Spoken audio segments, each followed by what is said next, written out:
इसे कभी खरीदा नहीं गया बल्कि जीता गया है, छीना गया है और हमेशा हारने वाले से इसको मिला है शाप।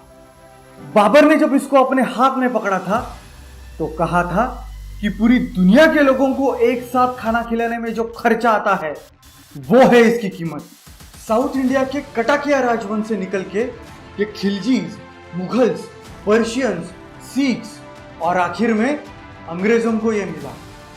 ये है हीरों का राजा, अनमोल से भी अनमोल, कोहिनूर।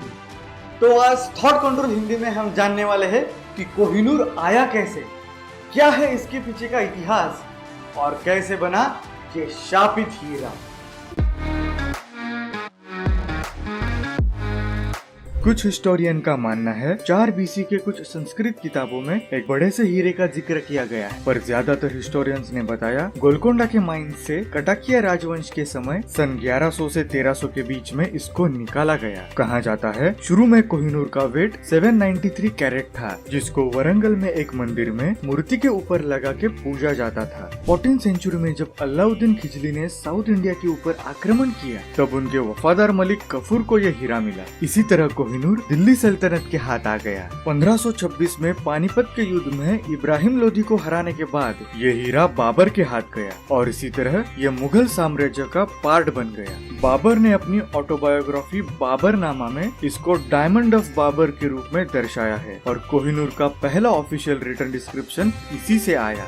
ऐसे ही आगे ये शाहजहां को मिला और शाहजहां ने इस हीरे को मयूर सिंहासन में लगवाया। मयूर सिंहासन अपने आप में अनोखा था। कहा जाता है कि इस पैसे से 7 ताजमहल बनाए जा सकते थे। इसके बाद औरंगजेब के समय फ्रेंच ट्रैवलर टैवर्नियर ने पहली बार कोहिनूर का स्केच बनाया। औरंगजेब ने कोहिनूर की सुंदरता को बढ़ाने के लिए वेनिस के एक आर्टिस्ट बोर्गियो को हीरे की कटिंग के लिए बुलाया, पर गलती से उन्होंने 793 कैरेट के हीरे को 186 कैरेट कर दिया। 1739 में जब मुगल के आखिरी दिनों के बादशाह मोहम्मद शाह दिल्ली में थे तब नादिर शाह ने दिल्ली आक्रमण किया और मुगल खजाने के साथ साथ कोहिनूर को भी लूट लिया। उस हीरे की खूबसूरती से मोहित होकर नादिर शाह ने पहली बार उसका नाम कोहिनूर रखा। पर्शिया में कोह का मतलब होता है माउंटेन और नूर का मतलब होता है लाइट। कोहिनूर का मतलब था माउंटेन ऑफ लाइट, पर इसके बाद 1747 में ही नादिर शाह की हत्या कर दी जाती है। इसके बाद दुर्रानी वंश के अहमद शाह के पास अफगानिस्तान में कोहिनूर चला गया। फिर अफगानिस्तान में अपने कमजोर वंश को टिकाए रखने के लिए दुर्रानी वंश के सुल्तान शाह शुजा ने पंजाब के राजा रंजीत सिंह को कोहिनूर गिफ्ट कर दिया।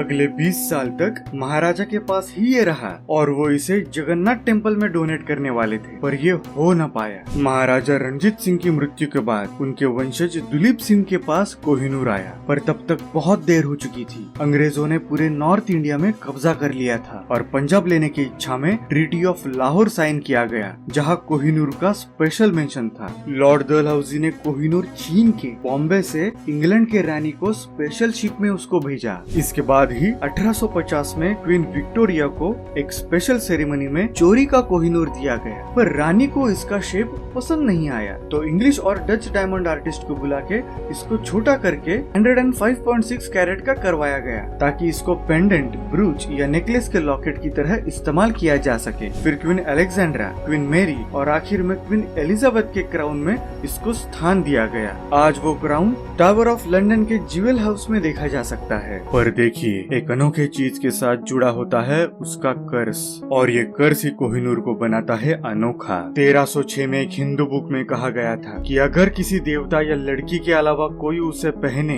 तो शाप लगेगा, और हुआ भी ऐसा ही। कटाकिया राजा से मुगल और फिर नादिर शाह से महाराजा दिलीप सिंह, सभी को एक्सीडेंटली मरना पड़ा। कई वंश नष्ट हो गए। ये सब कहानी इतनी फेमस हो गई कि ब्रिटिश ने सीधे इसको अपने रानी को सौंप दिया। कोहिनूर को स्वर्ग का पत्थर भी कहा जाता है। अगर आप इसे सामने से देखोगे तो आपको भी यही लगेगा, पर कुछ तो कारण होगा कि कोई भी इसे खुशी से नहीं रख पाया। आपको क्या लगता है कमेंट करके जरूर बताएं और वीडियो को लाइक, शेयर और सब्सक्राइब करके ऐसे ही अनोखी कहानी सुनते रहे हमारे साथ थॉट कंट्रोल हिंदी में।